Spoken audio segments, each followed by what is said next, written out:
Good evening guys. Good evening Luzon, Visayas at Mindanao. Concern Elmer official po. Gusto ko lang po i-share sa inyo mga kababayan situation dito sa Bacau Road. Sobrang lakas po ng tubig mula kaya ng umaga hanggang sa kasalukuyan. Ay patuloy ang buhos ng ulan.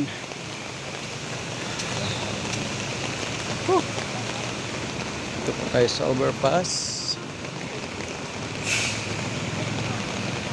Look, tingnan nyo guys, papakita ko sa inyo.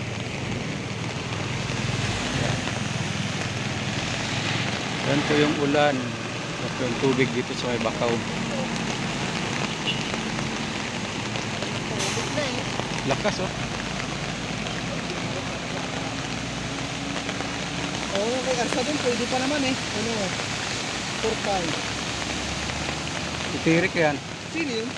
Sa doon yan. Hindi yan, kasi mababaw naman yung Yung mga nakapulang ilaw, papunta po yan ng Maynila. Papunta Maynila ba yan? Papunta Maynila yun, nakapula.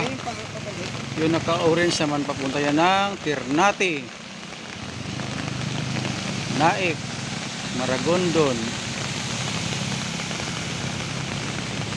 Trece Martires. Sobrang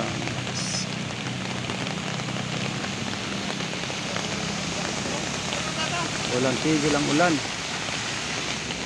Ito po yung sa kabilang side. Nandito na po yung mga rescuer ng General Trias. Yun sila, tumulong na rin sa pagpump ng tubig.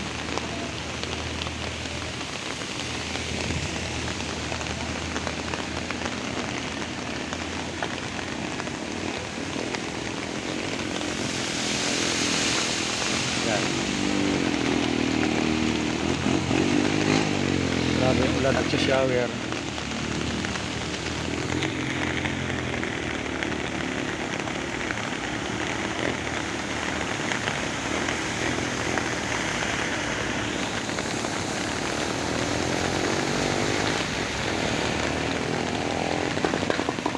Nasa taas po ako ng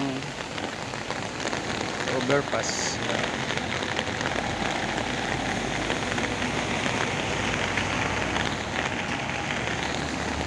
Yan lang po muna. Magandang gabi po sa inyo. Bye bye. Concern Elmer official, please subscribe my channel.